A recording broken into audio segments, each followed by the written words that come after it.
আসসালামু আলাইকুম ওয়া রাহমাতুল্লাহি ওয়া বারাকাতুহু। আমাকে আজকের এই জনসমুদ্রকে শান্ত করার জন্য বলা হয়েছে। আমি জানি না আপনারা কি শান্ত হবেন না অশান্ত হয়ে যাবেন।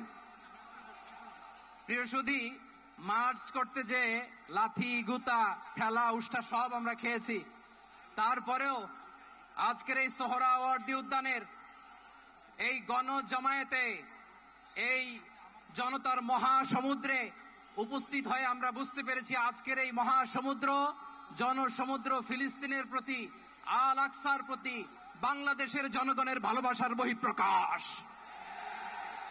ভৌগোলিকভাবে আমরা ফিলিস্তিন থেকে অনেক দূরে হতে পারি, কিন্তু আজকের এই জনসমুদ্র প্রমাণ করে আমাদের এক একজনের হৃদয়ে, বুকের ভেতরে বাস করে এক একটা ফিলিস্তিন। আমাদের হৃদয়ে বাস করছে এক একটা গাজা, আমাদের হৃদয়ে বাস করে এক একটা আল কুদস। চিৎকার করে বলুন ঠিক কিনা। আমরা আজকে সংহতি প্রকাশ করব আমাদের মজলুম ভাইদের উদ্দেশ্যে। এক আওয়াজে আমাদের কণ্ঠকে উচ্চকিত করে অতিথি থেকে শুরু করে অডিয়েন্সের সবাই আল্লাহু আকবার ধ্বনি দিয়ে সোহরাওয়ার্দী উদ্যানের এই ময়দানকে আমরা কাঁপাতে রাজি আছি না নাই? নারায়ে তাকবীর, নারায়ে তাকবীর। দিন ইসলাম, দিন ইসলাম। ফিলিস্তিন, ফিলিস্তিন।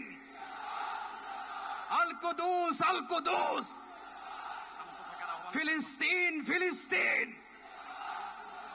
আল কুদুস, আল কুদুস। আমার ভাই শহীদ কেন? জাতিসংঘ জবাব চায়। গাজায় গণহত্যা কেন? জাতিসংঘ জবাব চায়।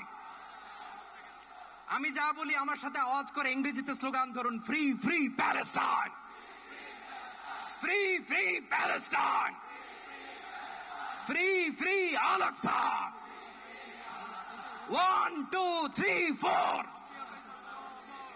genocide no more.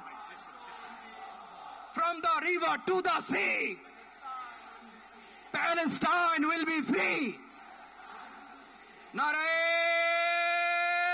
takbir. Wa ma alayna illa al balagh. Assalamu alaykum wa rahmatullahi wa barakatuh.